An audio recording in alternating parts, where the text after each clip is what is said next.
Seminaro klausimas – mokesčių tvarkymo įmonėje geroji praktika, specialiųjų sąskaitų naudojimas, pelno mokesčiai apskaičiuoti ir deklaruoti. Dabar aptariamas klausimas yra sudėtinė dalis 73 didžiojo Pačiolio seminaro, kurio tema apskaitos ir apmokestinimo procesų sutvarkymas įmonėje, pasirengimas būsimai mokesčių reformai. Dabar aptariamas 7 seminaro klausimas visiškai atitinka tiek pirmąją, tiek antrąją seminaro pavadinimo dalis. Juk išties neretai susiklosto keista situacija. Finansinėje apskaitoje daugmaž viskas valdžios reglamentuota arba tai turi padaryti įmonės vadovas. Tuo tarpu mokesčius mokančių vieneto specialistai pusę buhalterijos gali nešiotis galvoje. Nei mokesčių apskaičiavimo, nei jų finansinės apskaitos, juolab šių darbų organizavimo praktiškai nereglamentuoja jokie valdžios norminiai aktai. Na, o kalbant apie pasirengimą būsimai mokesčių reformai, susitvarkyti būtina ir padėtį šioje srityje gali sutvarkyti tik sisteminiai sprendimai, apimantis visus mokesčių apskaičiavimo klausimus, nes neaišku, kur link toji mokesčių reforma pasuks. Todėl Pačiolio metodinis centras planuoja ištisą seminarinių užsiėmimų šią tematiką ciklą. Be to atkreipkite dėmesį į tai, kad šį kartą kalbame apie pelno mokesčio apskaičiavimui naudojamas buhalterinės apskaitos sąskaitas. Apie šio mokesčio finansinę apskaitą kalbėsime tolimesniuose seminaruose. Visą seminaro objektą aiškiname vieno pelno mokesčio pavyzdžiu. Tai sąlygoja kelios priežastys. Be abejo ir šio seminaro apimtis. Aiškinant visus ar bent daugelį mokesčių, reikėtų prirašyti ne vieną knygą, o jų aiškinimas apimtų ne vieną dieną. Kita vertus, pelno mokesčių ryšys su finansinė apskaita labiausiai komplikuotas, todėl šio mokesčio pasirinkimas tyrimo ir aiškinimo objektų yra logiškiausias. Šis, kaip ir visi seminariniai klausimai, orientuotas į apskaitą tvarkančius asmenis bei mokesčius apskaičiuojančius specialistus. Vis dėlto nepamirškite įvertinti dviejų aplinkybių. Tik įmonės, kitaip mokesčius apskaičiuojančio vieneto vadovas, atsako už apskaitos ir mokesčių apskaičiavimo darbų organizavimą, kaip ir už mokesčių apskaičiavimo alternatyvų parinkimą, galimų lengvatų taikymą ir apskritai mokesčių planavimą. Tai ypač svarbus dalykai, bet mūsų seminaro, taigi ir šio klausimo objektas siauresnis ir orientuotas į specialistus. Tuo tarpu vadovams įteikite su šiuo seminaru platinamo savaitraščio buhalterija priedą. Jis vadovams ir skirtas. Taigi, mūsų aptariamas klausimas dalijamosios medžiagos 98 puslapyje pradedamas nuo oficialių nuostatų Lietuvos Respublikos pelno mokesčio įstatymo bei šio įstatymo VMI komentarų. Pastarieji schemoje patamsinti. Pelno mokesčio apskaičiavimo ryšys su finansinė apskaita ypač svarbus, nes finansinės apskaitos vedimas yra įstatymiškai privalomas. O šioje apskaitoje išvesti rodikliai sudaro pelno mokesčio apskaičiavimo pagrindą. Ši svarbi nuostada reglamentuojama Lietuvos Respublikos pelno mokesčio įstatymo 57 straipsnė finansinės apskaitos tvarkymo reikalavimai, kurį dabar matote. Juos detalizuoja Valstybinės mokesčių inspekcijos komentarai. Šiuo atveju susidurėme su svarbiu, nors gana neįprastu, tačiau visiškai legitimiu reiškiniu, kai mokesčių reglamentuose norminėms ir finansinės apskaitos tvarkymas skirtuose norminiuose aktuose aprašomas finansinės apskaitos ir pelno mokesčio ryšys. Taigi šios straipsnio pirmosios dalies VMI komentare, kaip matome, akcentuojama, kad vienetų finansinė apskaita turi būti tvarkoma taip, kad ji teiktų pakankamos informacijos ne vien tik finansinėms ataskaitoms sudaryti, bet ir pelno mokesčiui apskaičiuoti. To paties straipsnio antrojoje ir trečiojoje dalyse pelno mokesčio apskaičiavimo santykis su finansinė apskaita išskleidžiamas konkrečiau. Antroje dalyje pabrėžiama, kad mokesčio mokėtojai finansinę apskaitą tvarko vadovaudamiesi finansinės apskaitos įstatymų ir kitais teisės aktais reglamentuojančiais finansinės apskaitos tvarkymą. O trečiojoje patikslinama, kad pelno mokesčiui skaičiuoti vienetas gali naudoti finansinėje apskaitoje naudojimus visuotiniai pripažintus pajamų, sąnaudų pripažinimo, atsargų įkainojimo būdus, jeigu šis įstatymas nenustato ko kita. Svarbu pažymėti, kad pelno mokesčio įstatymas ką kitą nustato ir netgi labai dažnai. Kaip žinoma, tik itin retais atvejais finansinė apskaitoje išvestas pelnas prieš apmokestinimą sutampa su apmokestinamuoju pelnu. Nebent šie du rodikliai dirbtinai sutapatinami, bet tai netrukus ir aptarsime. Na, o apskaitą tvarkantiems asmenims bei mokesčių apskaičiuotojams gerai žinomas skirtumas tarp pelno prieš apmokestinamą ir apmokestinamojo pelno atvaizduotas sekančiame dalijamosios medžiagos 99 puslapyje kaip įžanga į tolimesnį klausimo aiškinimą. Šio puslapio viršutinėje ir vidurinėje dalyse iliustruojamas ryšys tarp pelno nuostolio ataskaitos rodiklių, pelnas nuostolis prieš apmokestinimą ir rodiklio pelno mokestis, kuris išvedamas nustatyto tarifo pagalba, pelno mokesčio deklaracijoje apskaičiavus apmokestinamąjį rezultatą. Kaip žinote, tai pavaizduota vidurinėje puslapio schemoje. Jis apskaičiuojamas finansinės apskaitos pelną ar nuostolį prieš apmokestinimą, koreguojant iki apmokestinamojo pelno, jį didinančiomis ir mažinančiomis sumomis. Šių sumų apskaičiavimas ir registravimas buhalterinėje apskaitoje yra kertinis, ypatingos svarbos klausimas. Deja, jis neįtin lengvai realizuojamas, todėl buhalteriai ne visuomet jį įgyvendina, kartais apsiribodami supaprastintais būdais, o neretai apskritai ignoruodami skirtumus tarp finansinės apskaitos ir apmokestinamųjų veiklos rezultatų. Tuo tarpu tokių skirtumų yra 5 rūšys, kurios tik netaip akademiškai, kabutėse, atspindimos pelno mokesčio deklaracijoje, bet turėtų būti žinomos pelno mokesčio apskaičiavimo specialistams. Jos surašytos 99 puslapio apatinėje įrėmintoje dalyje. Taigi, yra 5 finansinės apskaitos ir pelno mokesčio atitikimo grupės, kurias čia sužymėjome raidėmis. A. Finansinė apskaitoje pripažintos sąnaudos, kurios apskaičiuojant pelno mokestį laikomos neleidžiamais atskaitimais. Šių atitikimų yra daugiausia, tačiau labai svarbus ir likę 4. B. Leidžiamiems atskaitimams priskirtinos sumos, kurios finansinėje apskaitoje nelaikomos sąnaudomis. C. Finansinėje apskaitoje pripažintos pajamos, kurios apskaičiuojant pelno mokestį priskiriamos neapmokestinamosioms pajamoms. D. Finansinėje apskaitoje pripažintos pajamos, kurios pelno mokesčio atžvilgiu nelaikomos pajamomis. Ir E. Apmokestinamosioms pajamoms priskirtinos sumos, kurios finansinėje apskaitoje nelaikomos pajamomis.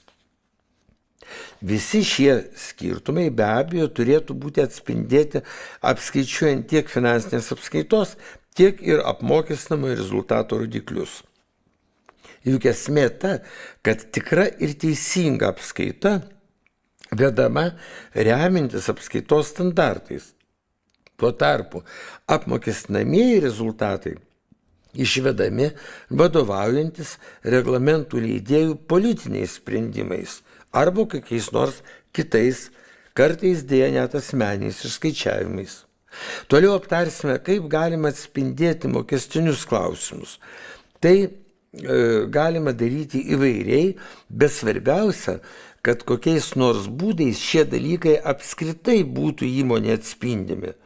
Šito reikia pirmiausia dėl informacijos pateikimo vadybai, antra dėl to, kad nepasimirštų svarbus dalykai, kaip apmokestinimo taisyklės daro įtaką ne vienam, bet keliems laikotarpiams. Ir pagaliau trečia, kad pasikeitus apskaitą tvarkančiam asmeniui nepradingtų svarbios aplinkybės atspindintys duomenys. Skirtumai tarp finansinėje apskaitoje išvestų rezultatų ir apmokestinamojo pelno gali būti apskaičiuojami 4 pagrindiniais būdais, kurie atspindėti 100-ame dalijamosios medžiagos puslapyje. Finansinės apskaitos ir mokesčio apskaičiavimo skirtumų fenomenas yra labai sudėtingas, todėl ir jo atspindėjimo būdai nėra paprasti, juolab elementarūs.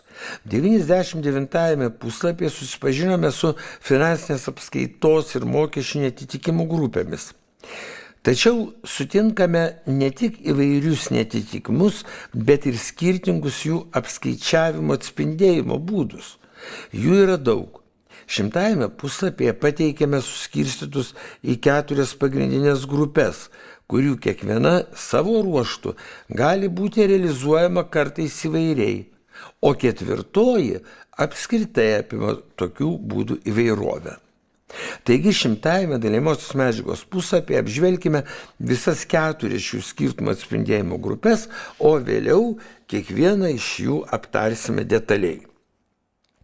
Pirmoji grupė apima, galima sakyti, skirtumus kabutėse, nes šiuo atveju finansinės apskaitos taisyklių reikalavimai apskritai ignoruojami, jeigu jie ir skiriasi nuo mokestinių taisyklių.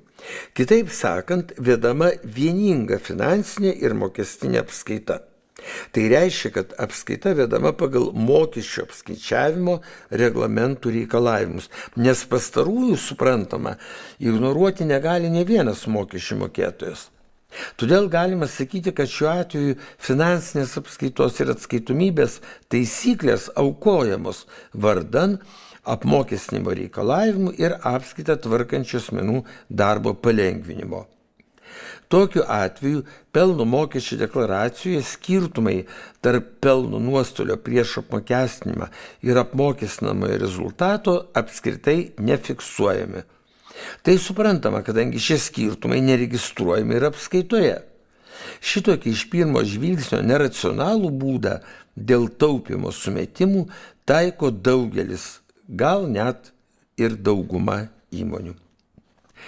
Antroji grupė numato, kad skirtumai tarp finansinės apskaitos ir mokesčio apskaičiavimo registruojami tik tam skirtuose pagalbiniuose registruose, jų nefiksuojant sąskaitose, kaip kad buvo ir pirmuoju atveju. Vis dėlto skirtumas tarp pirmosios ir šios antrosios skirtumo registravimo grupių yra akivaizdus.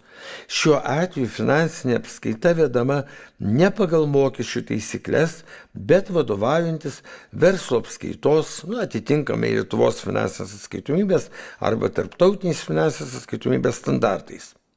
Todėl pelno mokesčių deklaracijoje atspindimi skirtumai tarp pelno nuostolio prieš apmokestinimą ir apmokestinamojo rezultato. Nors jie neregistruojami buhalterinės apskaitos sąskaitose, tačiau įrašai registruose leidžia stebėti mokestinių sumų dinamiką per kelis laikotarpius, o tai daugeliu atveju itin reikšminga, nes leidžia išvengti užmaršumo ir painiavos išvedant apmokestinamąsias sumas. Trečioji skirtumų tarp finansinės apskaitos ir mokesčio apskaičiavimo grupė labiausiai išvystyta. Šiuo atveju skirtumai registruojami specialiai tam skirtose buhalterinės apskaitos sąskaitose, taikant vėjybinį įrašą. Finansinė apskaita vedama ne pagal mokesčių taisyklės, bet vadovaujantis, kaip ir ankstesniu atveju, verslo apskaitos, ar ten Lietuvos finansinės atskaitomybės, arba tarptautiniais finansinės atskaitomybės standartais. Todėl pelno mokesčio deklaracijoje atspindimi skirtumai tarp pelno nuostolio prieš apmokestinimą ir apmokestinamojo rezultato. Nuo 102 puslapio šią sudėtingą grupę aptarsime plačiau. Pagaliau ketvirtoji paskutinė skirtumų tarp finansinės apskaitos ir mokesčio apskaičiavimo grupė ypatinga tuo, kad ji yra mišri, numato visų anksčiau aptartų grupių privalumų panaudojimą. Na, o 101 puslapyje pradedame apžvelgti kiekvieną iš 100 puslapyje trumpai aprašytų skirtumų tarp finansinės apskaitos ir pelno mokesčio apskaičiavimo atspindėjimo būdų. Apskaitą tvarkantiems asmenims reikia bent jau orientuotis juose visuose, kiekviename iš jų. Mat reikalas tas, kad įvairiems skirtumams būna kartais racionalu taikyti skirtingus atspindėjimo būdus. Tai reiškia, kad vienoje įmonėje tuo pačiu metu gali būti taikomi keli mūsų išvardyti būdai.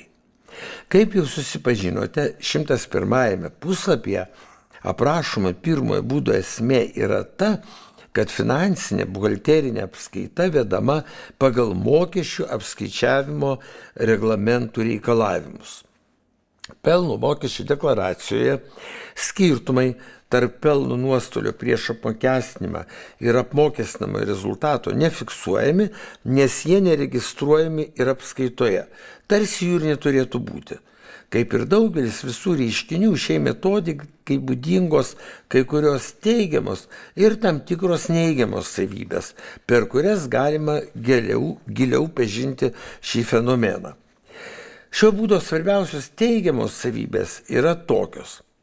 Iš finansinę apskaitą vedančių bei finansinę atskaitomybę rengiančių specialistų nereikalaujama labai aukštos kvalifikacijos. Tam tikra kvalifikacija, ypač mokesčio apskaičiavimo srityje, be abejo reikalinga, bet kalbame apie santykinai ne itin aukštą. Kitas dalykas, kad tokia finansinės apskaitos ir mokesčio apskaičiavimo tvarka paprastai būna gerokai pigesnė, nei leidžianti įvertinti skirtumus tarp išvestojo finansinėje apskaitoje ir apmokestinamojo veiklos rezultato. Be to santykinai paprastas pelno mokesčio deklaracijos užpildymas, kadangi daugeliu atveju neregistruojami skirtumai nuo finansinės apskaitos ir mokesčio apskaičiavimo. Tačiau yra ir nemažai neigiamų šios metodikos savybių, iš kurių svarbiausios yra tokios. Daugeliu atveju neįmanoma gauti ne tik tikros ir teisingos, bet ir apskritai bent kiek patikimos informacijos apie įmonės turtą, įsipareigojimus bei veiklą ir jos rezultatus. Juk visa apskaita vedama pagal mokesčių reikalavimus ir ji visai net neketina atspindėti tikros ir teisingos įmonės veiklos padėties. Todėl tokia metodika gali būti taikoma tik tokiose įmonėse, kuriuose šie rodikliai matomi akivaizdžiai, nes visa tos įmonės veikla, taip sakant, kaip ant delno. Kartais klaidinančių duomenų išvengti niekaip nepavyksta. Pavyzdžiui, šiuo atveju finansinė apskaitoje ir atskaitomybėje būtų neįmanoma įvertinti abejotinų skolų, nes bus pripažįstamos tik pagal mokesčių kriterijus apskaičiuotos beviltiškos skolos. Netgi labai nedidelės įmonėse gali būti be to ne vienas savininkas, o keli, o tokiu atveju tarp jų iškilus nesutarimams dažniausiai neįmanoma įrodyti kurio nors iš jų teisingumo. Ši metodika pasirodo visiškai neefektyvi, kai reikia spręsti teisminius klausimus tarp kontrahentų, kadangi beveik neįmanoma arba kainuotų per brangiai atlikti perskaičiavimus į teisingus finansinės apskaitos duomenis. O būtent mažose įmonėse ir iškyla nemažai ginčių, taip pat ir teisminių ieškinių, tarp nedidelio skaičiaus savininkų, taip pat tarp įmonės ir kontragentų. Netgi nustačius tokią apskaitos vedimo metodiką, tam tikrais atvejais neįmanoma išvengti skirtumų tarp finansinės apskaitos ir mokesčių apskaičiavimo registravimo sąskaitose. Kaip čia paminėta, pavyzdžiui, kai skirtumai nebus kompensuojami ateityje, tarkime, automobilio mokestinė nusidėvėjimo suma dėl CO2 negali būti didesnė už mokesčių reglamentuose nustatytą maksimalę. Kartais be sąskaitų neįmanoma išsiversti ir todėl, kad tam tikrų elementų finansinėje apskaitoje apskritai gali nebūti, todėl nėra ko ir koreguoti. Pavyzdžiui, kai ilgalaikė nuoma pripažįstama apmokestinamosiomis pardavimų pajamomis. Tokį pavyzdį mes vėliau panagrinėsime. Tai tik pavieniai pavyzdžiai, kai norom nenorom vienu metu toje pačioje įmonėje tenka taikyti keletą mokesčių apskaičiavimo būdų. Na, kadangi tokių labai nedidelių įmonių mūsų šalyje yra didžioji dalis, tai ir šis būdas, nors jisai taip jau kalbant nėra teisingas, tačiau šis būdas ir dėja labiausiai paplitęs. Kita mūsų sunumeruota antraja skirtumų tarp finansinės apskaitos ir pelno mokesčio apskaičiavimo ir registravimo būdų grupė, šių skirtumų registravimas tik tam tikruose skirtuose pagalbiniuose registruose, jų nefiksuojant buhalterinės apskaitos sąskaitose. Parankiausia šiam darbui pasinaudoti Excelinių lentelių teikiamomis galimybėmis, juolab, kad jas pasirengti, o keičiantis atsakingam asmeniui nėra sudėtinga. Jas galima taip pat palyginti paprastai modifikuoti, kada keičiasi apmokestinimo taisyklės. Taigi, šio antrojo būdo esmė yra ta, kad finansinė apskaita vedama pagal verslo apskaitos, vėlgi atitinkamai Lietuvos finansinės atskaitomybės arba tarptautinius finansinės atskaitomybės standartus. Pelno mokesčio deklaracijoje atspindimi skirtumai tarp pelno nuostolio prieš apmokestinimą ir apmokestinamo rezultato, naudojantis registruose užfiksuotais duomenimis. Svarbiausios šio būdo teigiamos savybės yra tokios, jos pradedamos vardinti 101 puslapio pačioje pabaigoje ir tęsiamos 102 puslapyje. Taigi, esant reikalui atskirai atspindėti mokestinius rezultatus, jų apskaičiavimą galima registruoti santykinai paprastos struktūros pagalbiniuose registruose, nenaudojant buhalterinės apskaitos sąskaitų, todėl ir nenaudojant sudėtingos dvejybinio įrašo metodologijos. Tačiau svarbiausias šio būdo privalumas yra tas, kad jis palengvina apskaičiuoti mokestinius rezultatus ir leidžia lengviau užpildyti pelno mokesčio deklaraciją, bei skatina nepamiršti apmokestinimo taisyklių įtakos vėlesniems ataskaitiniams ar mokestiniams laikotarpiams. Vis dėlto ir šiai metodikai būdingos ir kai kurios neigiamos savybės, kurios toliau aptariamos 102 puslapyje. Skirtumų registravimas nesąskaitose, bet pagalbiniuose registruose susiaurina kompiuterinių programų naudojimo galimybės, nes jos visuomet orientuotos į dvejybinio įrašo metodologiją, o šiuo atveju pastarasis neegzistuoja. Šito būdo taikymas gali apsunkinti dokumentavimo procesus.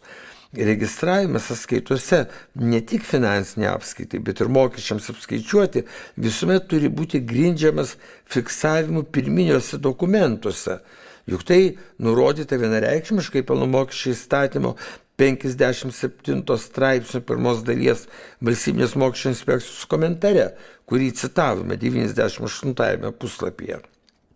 Dažnai paranku naudoti metodiką, kai finansinės apskaitos tikslais surašytus dokumentus papildomai antspauduoja mokesčio apskaičiavimo specialistai. Tai stiprina kontrolę, nes tikrina tas, kas rengia dokumentą, o antrą kartą patikrina tas, kuris antspauduoja.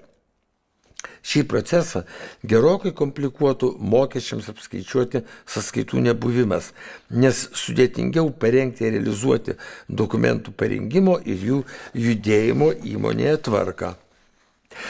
O dabar reklama. Tai pasakiau juokais. O jeigu rimtai, itin svarbios priemonės mokesčių registrų parengimas yra tikrai sudėtingas, labai gilių mokesčių srities žinių reikalaujantis darbas. Reikia įvertinti tą aplinkybę, kad visi registrai dažniausiai turi būti originalūs, skirtingi jie vieni nuo kitų. Perskaitykite 102 puslapio viduryje įrėmintą tekstą, kuris dabar projektuojamas į ekraną. Jame aprašyta, kaip galima savo efektyviai padėti šioje reikšmingoje srityje.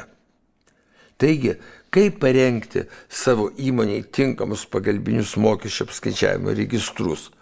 Pagalbiniai mokesčio apskaičiavimo registrai išties itin svarbi priemonė, kardinaliai keičianti visų mokesčių apskaičiuotojų darbą. Jie sudaro sąlygas teisingai ir paprastai apskaičiuoti bei deklaruoti mokesčius, išvengti klaidų bei nuobaudų, racionaliai pasinaudoti teisėtais mokesčių mažinimo būdais. Kaip juos pasirengti ir naudotis jais, išsamei aprašyta Pačiolio išleistoje darbo priemonėje Įmonės mokesčių byla. Taip pat svarbu šios klausimus reglamentuoti įmonės vadovų išleistame buhalterinės apskaitos ir mokesčių politikos įsakyme. Tam irgi yra speciali darbo priemonė. Kaip apsirūpinti šiomis naudingomis priemonėmis aprašyta su šiuo seminaru platiname lankstinyje. Būtinai su juo susipažinkite, jisai nepaprastai palengvins jūsų darbą ir padės išvengti klaidų. Tačiau reikia pastebėti, kad kartais neįmanoma apsieiti be sąskaitų vien, tarkim, su registrais. Taip, pavyzdžiui, būna tada, kai tam tikrų elementų finansinėje apskaitoje arba mokesčio apskaitoje apskritai nėra. Pavyzdžiui, tai būna, kai ilgalaikė nuoma pripažįstama apmokestinamosiomis pardavimų pajamomis. Arba jeigu skirtumai tarp finansinės apskaitos ir mokesčių nebus kompensuojami ateityje. Pavyzdžiui, mokestinė automobilio suma dėl CO2 negali būti didesnė už nustatytą maksimalę mokesčių registruose, bet finansinė apskaitoje ji gali būti didesnė. Todėl bus registruojamos ir skirtingos nusidėvėjimo sąnaudos. Tai reikia užsirašyti atminčiai niekur kitur, o kaip tik registruose. Kitaip galima suklysti, galima pamiršti. Paprastai taip ir nutinka. Tokie registrai gali būti naudojami be buhalterinės apskaitos sąskaitų, tačiau jie gali būti panaudoti ir sąskaitų sistemoje. Juolab, kad, kaip matėme, be jų susiduriama su tam tikrais trūkumais ir keblumais. Todėl, apskritai kalbant, neretai aptariamiems tikslams racionalu pasinaudoti buhalterinės apskaitos sąskaitų teikiamomis galimybėmis. Tai ir numato toliau aptariamas trečiasis skirtumų tarp finansinės apskaitos ir mokestinių duomenų registravimo būdas. Taigi, trečioji skirtumų tarp finansinės apskaitos ir pelno mokesčio apskaičiavimo ir registravimo būdų grupė, skirtumų tarp finansinės apskaitos ir mokestinių duomenų registravimas specialiuose sąskaitose taikant dvejybinį įrašą. Jo esmė, kaip pažymėta, yra ta, kad šiuo atveju apskaita vedama pagal verslo apskaitos, vėlgi atitinkamai Lietuvos finansinės atskaitomybės arba tarptautinius finansinės atskaitomybės standartus. Pelno mokesčio deklaracijoje atspindimi skirtumai tarp pelno nuostolio prieš apmokestinimą ir apmokestinamojo rezultato. Naudojant sąskaitas išvengiama mūsų aptartų pirmojo ir antrojo būdų trūkumo, o tai, kad skaitų naudojimas reikalauja aukštesnės apskaitą tvarkančių asmenų kvalifikacijos ir vien dėl to tas būdas yra brangesnis, va tai šitai kompensuojama kokybiškesnė buhalterinės apskaitos ir mokesčių informacija bei visa eilė kitų privalumų, apie kuriuos verta pažymėti. Taigi, svarbiausi buhalterinių sąskaitų naudojimo mokesčio apskaitoje privalumai yra tokie. Dvejybinio įrašo buhalterinė apskaitoje metodologija leidžia geriausiai realizuoti savikontrolę, o tai be registravimo sąskaitose iš esmės neįmanoma. Be to, buhalterinių sąskaitų naudojimas informacijai kaupti ir sisteminti, tiesą sakant, juk yra įprastas kiekvienam kvalifikuotam buhalteriui. Tai irgi laikytina vienu iš sąskaitų naudojimo privalumų. Dvejybinio įrašo taikymas buhalterinėse sąskaitose, registruojant finansinės apskaitos ir pelno mokesčio skirtumus, sudaro galimybę buhalterinėse sąskaitose informaciją sisteminti dviem pjūviais. Jeigu naudojamos autonominės sąskaitos, jose skirtumai registruojami pagal pelno mokesčio deklaracijos laukelius ir pagal finansinę apskaitoje naudojamus pajamų ir sąnaudų rūšis. Tai aptarsime kiek vėliau. Svarbus privalumas yra tas, kad finansinės apskaitos ir mokesčių apskaičiavimo skirtumas, tiems skirtumams registruoti gali būti naudojama ta pati kompiuterinė apskaitos programa, kuri naudojama apskaitai tvarkyti. Skirtumus registruojant patikima kompiuterinė programa užtikrinamas duomenų patikimumas, nes kompiuterinės programos juk apskritai neleidžia registruoti jokių operacijų nedvejybinio įrašo sistemoje. Be to, ir manualiniu būdu vedant apskaitą, svarbiausias tikrinimo elementas debito bei kredito apyvartų sumų palyginimas. Labai svarbi ir galimybė ūkinės operacijos vykdymo bei jos registravimo metu mokesčių tikslais koreguoti pajamas ir sąnaudas, nes įrašai buhalterinės apskaitos sąskaitose paprastai atliekami tuo pačiu metu, kai finansinė apskaitoje registruojama pati ūkinė operacija, o tai mažina užmaršumą. Privalumas yra ir galimybė modifikuoti mokesčių apskaitai skirtas sąskaitas, keičiantis pelno mokesčio deklaracijai, jos formai arba susidūrus su naujais skirtumais tarp finansinės apskaitos ir mokesčių taisyklių. Ypač lengvai modifikuojamos autonominės sąskaitos, kurias, kaip minėjau, aptarsime šiek tiek vėliau. Autonominėje buhalterinės apskaitos sąskaitų sistemoje galima registruoti visus finansinės ir mokesčių apskaičiavimo skirtumus. Aiški sąskaitų struktūra palengvina jose užregistruotos informacijos paiešką ir analizę.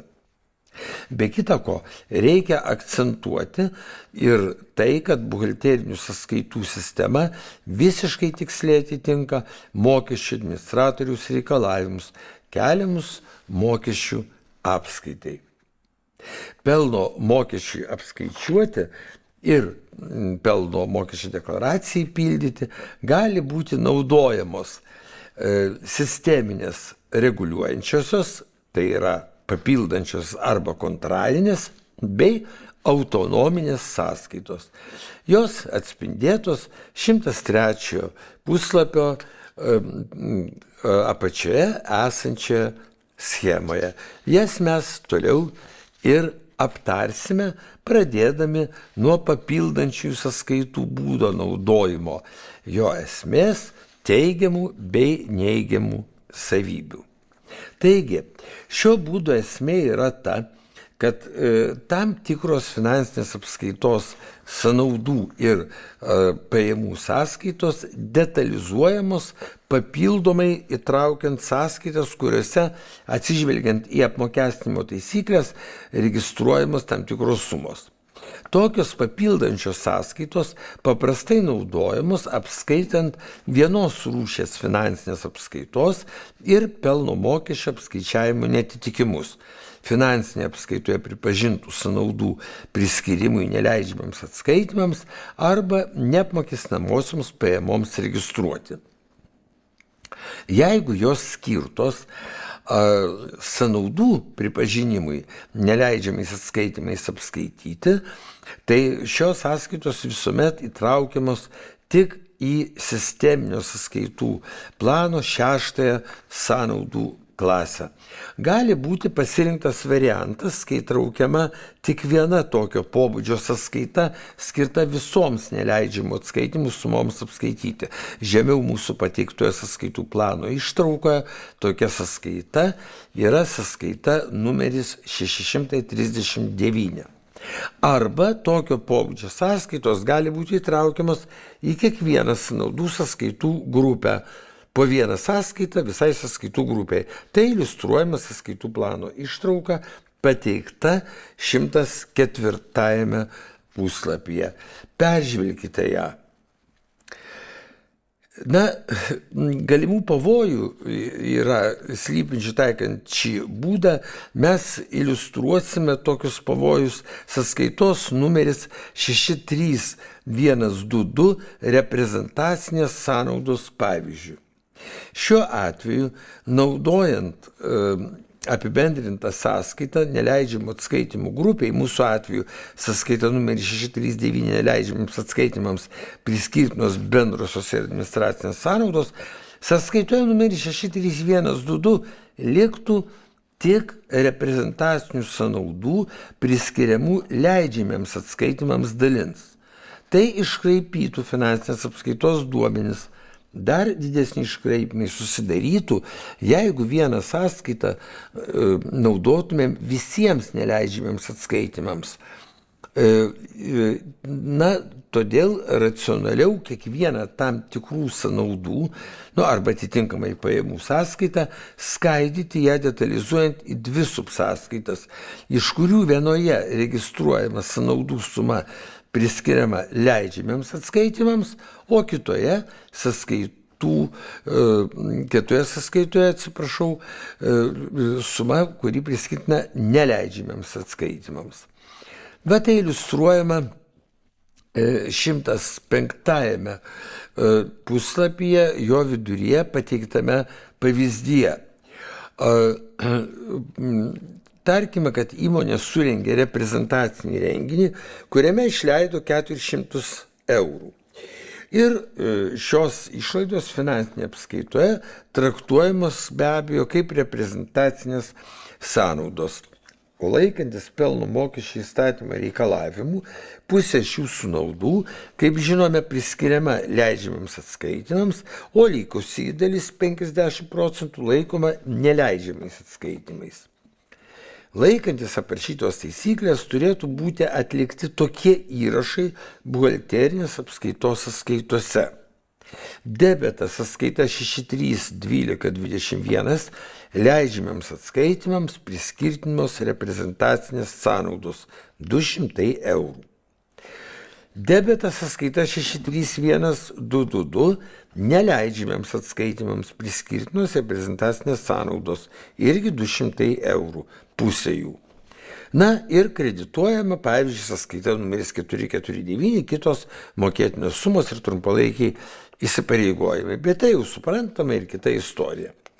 Šiuo atveju bendra įmonės patirtų reprezentacinių sąnaudų suma bus lygi sąskaitos numeris 63122 reprezentacinių sąnaudų sąskaitos likučiui 400 eurų, kurį sudarys 2 ją detalizuojančių subsąskaitų duomenys.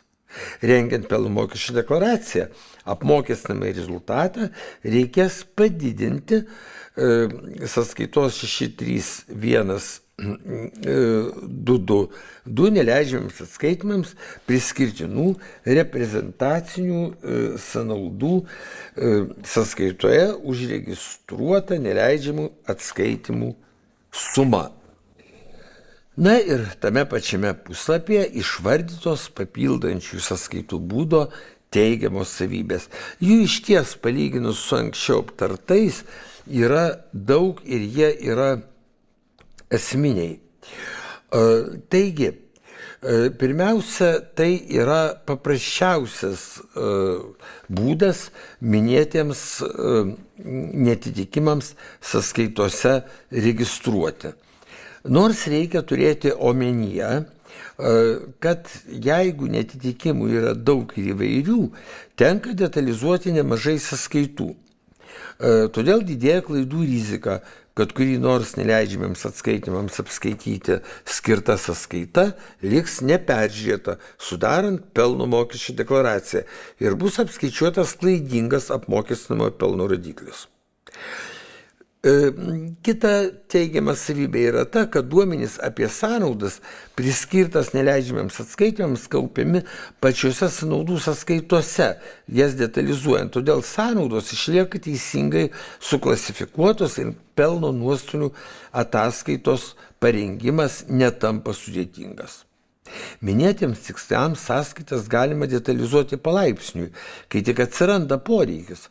Įmonėse, kuriuose finansinės apskaitos ir mokesčių neatitikimų įvairovė nedidelė, informacija apie neleidžiamus atskaitimus kaupti gali užtekti vos kelių sąskaitų. Visos sąnaudų patyrimo operacijos be to registruojamos vienu sudėtiniu įrašu. Tai labai svarbu. Norint išskirti neleidžiamus atskaitimus, nereikia atlikti jokių papildomų sąskaitų korespondencijų, kurių, kaip matysime, prireikia taikant kitus būdus. Na, o papildančių sąskaitų būdui būdingos vis dėlto, kaip ir kiekvienam reiškiniui, kai kurios neigiamos savybės, į kurias reikia taip pat atkreipti dėmesį, jos pradedamos aprašyti 105 puslapio pačioje pabaigoje. Taigi, esant didesniai finansinės apskaitos ir pelno mokesčio netitikimų įvairoviai bei jų gausiai, neleidžiamus atskaitimus tenka išskaidyti į labai daug detalių sąnaudų sąskaitų. Rengiant pelno mokesčio deklaraciją, jas visas tenka patikrinti, o tai didina ne tik darbo imlumą, bet ir padidina klaidų tikimybę. Sąskaitų, kuriuose apskaitomos sąnaudos, visada bus neleidžiamų atskaitimai, pavyzdžiui, atidėjimai formavimo sąnaudoms, kurių netikslinga papildomai detalizuoti, išskiriant neleidžiamų atskaitimų subsąskaitą. Todėl vienas sąnaudų sąskaitas detalizavus, o kitų ne, iškraipami pati sąskaitų plano struktūra. Sąskaitų kodavimo nevienodumas, neišvengiamai didina klaidų registruojant ir naudojant užregistruotus duomenis tikimybę. Nors neleidžiamiems atskaitimams priskirtos sumos sukaupiamos specialiuose sąskaitose, tačiau norint parengti pelno mokesčio deklaraciją, šių sąskaitų likučius tenka iš naujo suklasifikuoti pagal deklaracijos laukelius. Tam tenka naudoti papildomus registrus bei surašyti buhalterinės pažymas. Taikant papildančių sąskaitų būdą, neįmanoma apskaitoje užregistruoti leidžiamų atskaitimų, kurie finansinėje apskaitoje apskritai nelaikomi sąnaudomis. Pavyzdžiui, suteiktos paramos dvigubos sumos. Lygiai taip pat negalima užregistruoti kitų rūšių finansinės apskaitos ir pelno mokesčių neatitikimų. Dėl galimų trūkumų neleidžiamų atskaitimų registravimas, panaudojant papildančias sąskaitas, labiau tinka mažoms įmonėms, kuriuose susidaro nedaug, bet to tik vienos rūšies apskaitos ir mokesčių skirtumų. O būtent, kai finansinėje apskaitoje pripažintos sąnaudos dažniausiai laikomos neleidžiamais atskaitimais mokesčiuose. Kita grupė, kitas sisteminio sąskaitų plano būdas, kuris leidžia registruoti skirtumus tarp finansinės apskaitos išvestų rodiklių ir mokesčio apskaičiavimo, yra kontrarinių sąskaitų būdo naudojimas. 106 puslapyje nuo jo vidurio pradedamas aiškinti tų sąskaitų naudojimo esmė ir taip pat teigiamos bei neigiamos savybės. Kontrarinės, kaip ir papildančiosios sąskaitos, paprastai naudojamos ir registruojant finansinės apskaitos, toje apskaitoje pripažintas sąnaudas, kurios pelno mokesčio apskaičiavimo tikslais laikomos neleidžiamais atskaitimais. Kartais šis būdas naudojamas registruojant neapmokestinamąsias pajamas. Tokių sąskaitų naudojimo ypatumas ir tikslas išskirti šiuose sąskaitose neleidžiamiems atskaitimams tenkančią sąnaudų dalį, kartu nemažinant bendros finansinėje apskaitoje pripažintų sąnaudų sumos. Vat tai yra esminis labai svarbus šio būdo bruožas. Kad būtų lengviau suprantama, dabar aptariamą metodiką iliustruosime analogiškų reprezentacinių sąnaudų pavyzdžių, kuriuo aiškiname ir papildančiųjų sąskaitų būdą. Taigi, sisteminio sąskaitų plano sąskaitų pavyzdys aptarimo atveju būtų toks. Sintetinė sąskaita būtų sąskaita numeris 63122 reprezentacinės sąnaudos, o subsąskaitos 63121 bendra reprezentacinių sąnaudų vertė ir subsąskaita 63122, tai yra kontrarinė, kaip matom, sąskaita apmokestinamojo pelno nemažinanti reprezentacinių sąnaudų dalis. Naudojant kontrarinių sąskaitų būdą, reikia atlikti jau dvi sąskaitų korespondencijas. Pirmąją įprastų būdu užregistruojamos visos patirtos sąnaudos, o antrąją specialiai įtrauktoje kontrarinėje sąskaitoje užregistruojama tik neleidžiamų atskaitimų suma. Atliekant antrąjį įrašą, galima patogiai užregistruoti neleidžiamų atskaitimų dalį. Toks ūkinio operacijų registravimas leidžia išsaugoti sąnaudų sąskaitų struktūrą, kai sąnaudos grupuojamos pagal pelno nuostolių ataskaitos eilutes. Tai ne visada pavyksta juk pasiekti neleidžiamus atskaitimus registruojant papildančiose sąskaitose. Kontrarinių sąskaitų įtraukimo pavyzdys iliustruojamas sąskaita numeris 63 bendrosios ir administracinės sąnaudos 107 puslapyje. Štai dabar ir projektuojama tokio sąskaitų plano ištrauka. Toliau pateikiamas kitoks pavyzdys, kitoks turima omenyje nereprezentacinių sąnaudų. Tarkime, ilgalaikį gamybinį projektą vykdantį įmonę kitame mieste metams išsinuomojo būtą ir kad jame galėtų komandiruočių metu apgyvendinti savo darbuotojus.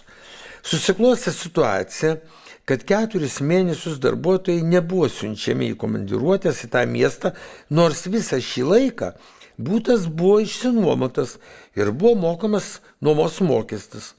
Vadinasi, tiems 4 mėnesiams tenkantis nuomos mokestis, kaip neteikiantis ekonominės naudos, turėtų būti priskirtas neleidžiamiems atskaitimams mokesčiuose. Mėnesinio nuomos mokesčio suma yra 300 eurų. Tuomet kiekvieną mėnesį iš tų 4 gavus iš būto nuomotojo sąskaitą faktūrą, finansinė apskaitoje turi būti pripažįstamos nuomos sąnaudos, atliekant čia surašytą įrašą buhalterinės apskaitos sąskaitose. Debetuojant sąskaitą 630011 bendra nuomos sąnaudų vertė, turto nuomojant šeširinių asmenų, tokia sąskaita detalizuota. Ir kredituojant sąskaitą 449, kitos mokėtinos sumos ir trumpalaikiai įsipareigojimai. Na, o kaip buvo pažymėta sąlygoje, nesinaudojant išnuomotomis patalpomis, tam laikotarpiui tenkantis nuomos mokestis priskiriamas neleidžiamiems atskaitimams. Ir tai be abejo turi būti atspindėta irgi atitinkamai sisteminėse sąskaitose, nes mes pasirinkome tokį būdą. Tai šiuo atveju turėtų būti panaudojama kontrarinė sąskaita, kaip matom, numeris 630012 ir debetuojama sąskaita 639 neleidžiamiems atskaitimams priskirtos bendrosios ir administracinės sąnaudos, na, o kredituojama sąskaita 63012, jau tai kontrarinė sąskaita apmokestinamo pelno nemažinanti nuomos sąnaudų dalis. Na, šio būdo taikymą, kaip ir ankstesnių papildančių sąskaitų metodų atveju, susiduriama su tam tikru tik jau kitokio pobūdžio sunkumu. Pavyzdyje aptarimo atveju ir pavojumi tam tikrų, pavyzdyje aptarimo atveju, kiek per ataskaitinį laikotarpį įmonė iš viso patyrė nuomos sąnaudų, parodys suma esanti nesintetinė, bet subsąskaitoje 630011 bendra nuomos sąnaudų vertė. Tokiu atveju sąskaitos 63001 nuomos sąnaudos likutis rodys ne visą nuomos sąnaudų sumą, bet tik jų dalį, kuri priskirta leidžiamiems atskaitimams. Neįvertinus šio ypatumo, be abejo, galima suklysti. Bet tas pavojus yra aprašytas 108 puslapio viršuje ir įvardintas kaip galimas pavojus. Sąskaita numeris 639 neleidžiamams atskaitimams priskirtinos bendrosios ir administracinės sąnaudos, kaip ir papildančių sąskaitų naudojimo atveju, dėl patogumo tikslinga beje detalizuoti pagal pelno mokesčio deklaracijos užpildymo eilutes. Tai palengvins šios deklaracijos užpildymą. Galima išskirti tam tikras teigiamas ir neigiamas kontrarinių sąskaitų naudojimo būdo savybės. Tai irgi sudėtingas fenomenas, todėl jam būdingos ir vienos, ir kitos. Na, kalbant apie teigiamas savybės, reikia pabrėžti, kad duomenys apie neleidžiamus atskaitimus kaupiami šiuo atveju tose pačiose sąnaudų sąskaitose, tik jas detalizuojant. Sąnaudos, kitaip sakant, išlieka teisingai suklasifikuotos, laikantis pelno nuostolio ataskaitai parengti reikalingų principų. Sąskaitas galima detalizuoti palaipsniui, kaip ir ankstesniajame būde papildančių sąskaitų, kai tik atsiranda toks poreikis, nepaveikiant anksčiau išskirtų neleidžiamų atskaitimų sąskaitų sistemos. Visi duomenys apie neleidžiamus atskaitimus lygiagrečiai kaupiami ir keliose papildančiose sąskaitose. Dėl to atsiranda galimybė šiose sąskaitose duomenys grupuoti pagal pelno mokesčio deklaracijos laukelius. Kadangi įrašas sąskaitose, kuriuo išskiriami neleidžiami atskaitimai, kada išskiriame tuos neleidžiamus atskaitimus, turi būti atliekamas įrašas kartu su pagrindiniu įrašu, kuriuo pripažįstamos tam tikros patirtos sąnaudos finansinėje apskaitoje, tai sumažina tikimybę, kad bus užmiršta jį atlikti.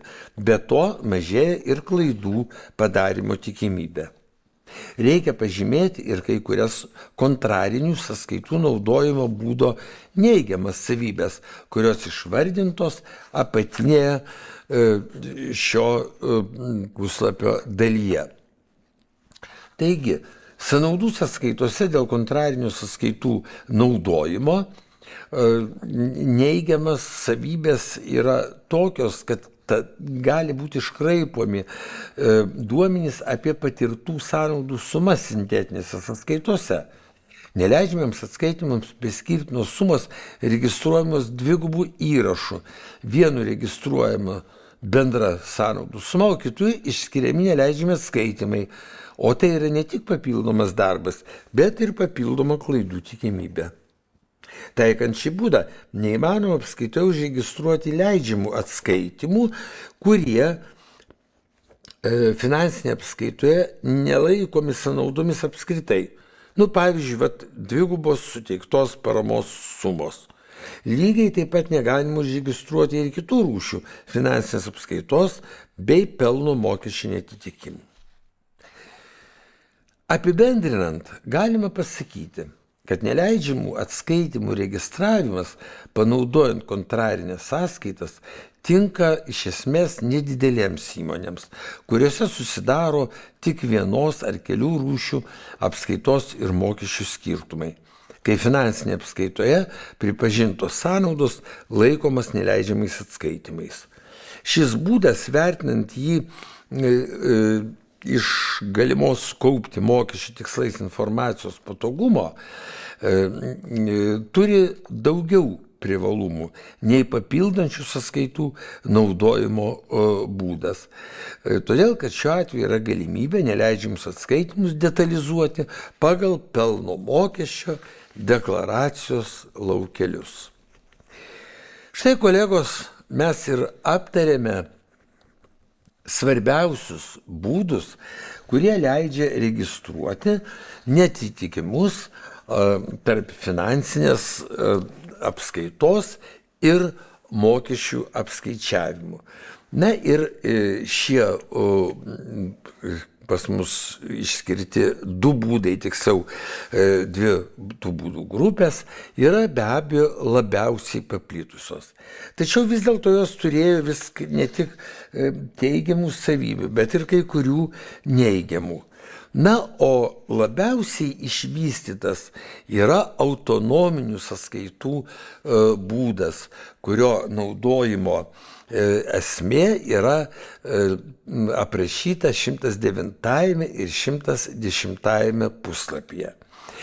Gerbimieji kolegos, čia aš atkreipsiu jūsų dėmesį į tą aplinkybę, kad šis būdas išties yra labiausiai išvystytas, tačiau kita vertus jisai yra ir sudėtingiausias. Šio būdo neįmanoma išdėstyti viename didžiojo seminaro klausime. Tiesą sakant, jam turėtų būti skirtas visas ištisinis didysis seminaras. Bet mes šito išvengsime, apsiribodami tuo, kad paaiškinsim to būdo esmę ir galbūt jisai jums patiks ir tie, kurie, kaip sakant, užsikabins su šio būdo ir ryšis jį įgyvendinti, o sudėtingas yra pats jo įgyvendinimo procesas, vėliau jo naudojimas yra kaip tik labai patogus ir labai paprastas. Tai štai tiem reikėtų jau tą būdą įsidiegti ir, kaip minėjau, kol kas mes tik paaiškinsim jo esmę, o kaip jį įsidiegti tą būdą yra aprašyta atitinkamose knygose, atitinkamose darbo priemonėse. Ir štai čia šiame puslapyje įrėmintame dabar projektuojamame tekste yra labai svarbi informacija, kuri tikrai jums gali neišpasakytai padėti. Taigi, norint įsisavinti ir taikyti praktikoje autonominių sąskaitų būdą reikia pasinaudoti išsamiomis buhalteriams ir mokesčių apskaičiuotojams skirtomis priemonėmis. Vat juose detaliai aprašytas ne tik autonominių beje sąskaitų būdas, bet pateikiama itin daug kitos kiekvienai įmoniai svarbios informacijos. Tai daugelio plačiai naudojamas dvitomis buhalterinės apskaitos žinynas ir kiekvieno buhalterio savotiška enciklopedija sąskaitų korespondencijų žinynas. Abiejų šių priemonių aprašymams skirti paskutiniai šio klausimo puslapiai. Ir gerbėmėjų kolegos, kaip pamatysite, tarkim, sąskaitų korespondencijų žinyne, tikiuosi neklystu, šiam būdui yra skirti 49 puslapiai. Ten nuosekliai, iš lėto, aiškiai, su konkrečiais pavyzdžiais išaiškinama, kaip tą būdą įmonėje įdiegti ir kaip jį naudoti. Taigi, kaip jau minėjome, tai labiausiai išvystytas, tačiau ir sudėtingiausias skirtumų tarp finansinės apskaitos ir pelno mokesčio apskaičiavimo atspindėjimo būdas. Jį taikant apskaita vedama pagal verslo apskaitos atitinkamai Lietuvos finansinės atskaitomybės arba tarptautinius finansinės atskaitomybės standartus, o pelno mokesčio deklaracijoje atspindimi kvalifikuotai, kaip ir turi būti skirtumai tarp pelno nuostolio prieš apmokestinimą ir apmokestinamojo rezultato finansinės apskaitos pelno nuostolio ataskaitoje. Šis būdas išties sudėtingiausias ir, kaip jau minėjau, norint jį įdiegti, reikia pasinaudoti štai šiomis mokymo priemonėmis. Visiems atvejams skirtiems apmokestinamam rezultatui apskaičiuoti ir po to jį koreguoti, šiuo atveju skirtos sąskaitos yra autonominės. Autonominės sąskaitos tai tik tarpusavyje koresponduojančios sąskaitos, kurios neturi jokio tiesioginio ryšio su finansinės apskaitos sąskaitų plano sąskaitomis. Ir joms rekomenduojame paskirti 7 ir 8 sąskaitų klasių sąskaitas, kuriuose pavyzdinėmis sąskaitų planetos grupės yra laisvos. Mokesčio apskaičiavimo atveju, registruojant mokesčių ir finansinės apskaitos skirtumus, sprendžiami 2 skirtingi klausimai. Pirma, racionalu užfiksuoti, kuriuose pelno mokesčio deklaracijos laukeliuose turės būti atspindėti konkretus neatitikimai. Ir antra, tikslinga atspindėti tikslę informaciją apie pajamas ir sąnaudas, kurios padidina arba sumažina apmokestinamąjį pelną palyginti su apskaitoje gautu rezultatu.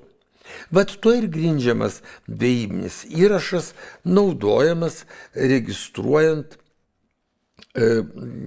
tokius skirtumus.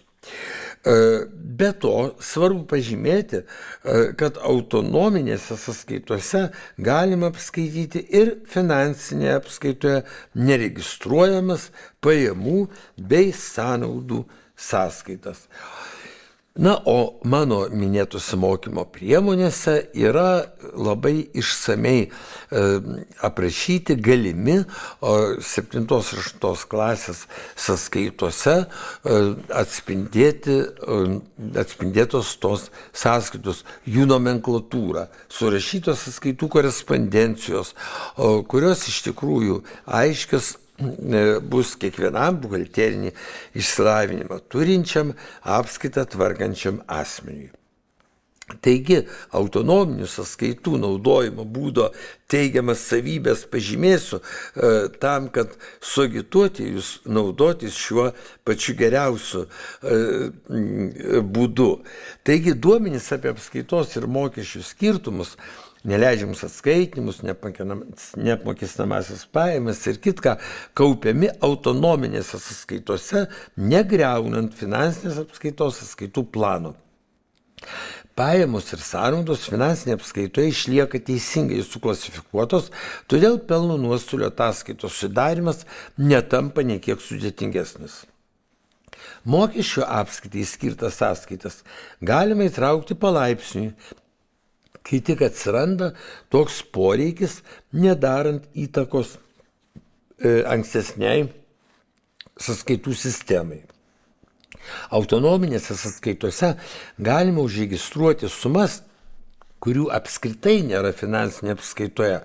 Pavyzdžiui, apmokestinamąsias pajamas, kurios finansinėje apskaitoje neregistruojamos,